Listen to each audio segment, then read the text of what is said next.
On January 3, 2026, the United States conducted a significant military operation in Venezuela, resulting in the confirmed capture of Venezuelan President Nicolás Maduro and his wife, Cilia Flores, by U.S. armed forces.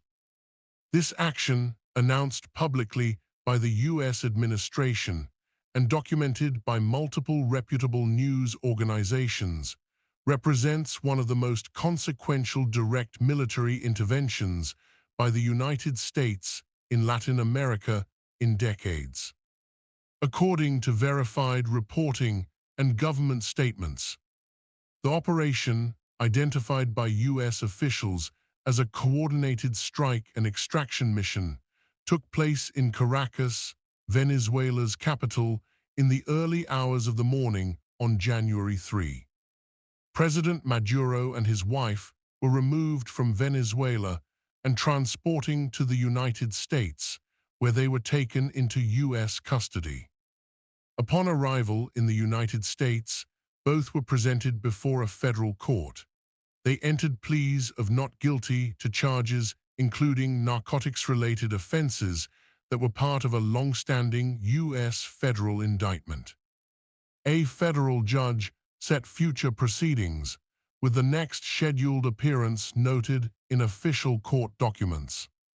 The U.S. government has termed the action part of its broader enforcement of criminal justice and national security priorities, while also asserting objectives related to regional stability.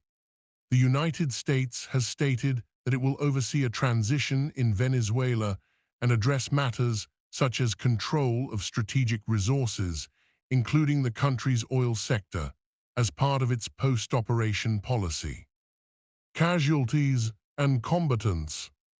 Independent reporting and official records indicate that dozens of people were killed or wounded during the military action. Casualties reportedly included members of Venezuela's military and security forces present during the operation. Reports also confirm that Cuban security personnel embedded with Maduro's protective detail were among those killed, a fact that has heightened tensions between Havana and Washington. International and regional reactions. The military operation has elicited a range of international responses. Cuba's government, led by President Miguel Díaz-Canel, strongly condemned the U.S. action, describing it as state terrorism and an unlawful act of aggression. Cuban officials have denounced the operation and asserted their opposition to foreign interference, emphasizing national sovereignty. Díaz-Canel has also stated that Cuba is not currently engaged in formal diplomatic talks with the United States beyond technical migration issues, countering claims of active negotiations on broader bilateral relations. Several countries and international actors have urged restraint and respect for international law, expressing concern over the implications of unilateral military interventions for regional stability and global norms. Impact on Cuba. The death of Cuban personnel in Venezuela has led the Cuban government to declare national mourning for those killed during the U.S. operation.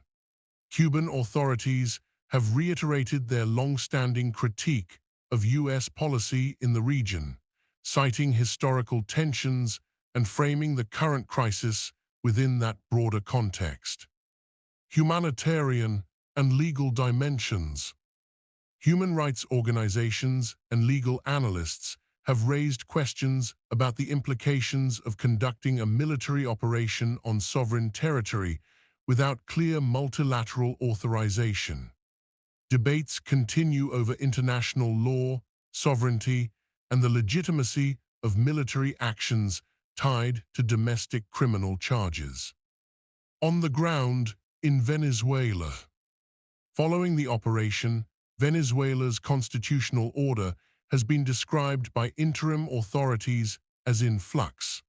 Vice President Delcy Rodriguez has identified herself as acting president under Venezuelan constitutional provisions, and the situation within the country remains fluid, with reports of political uncertainty and reconstruction challenges.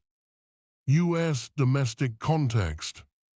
Within the United States, political leaders and lawmakers have expressed divergent views on the operation. Some lawmakers praised the mission and its results, emphasizing law enforcement and security gains, while others have critiqued the legal and constitutional basis for such military action.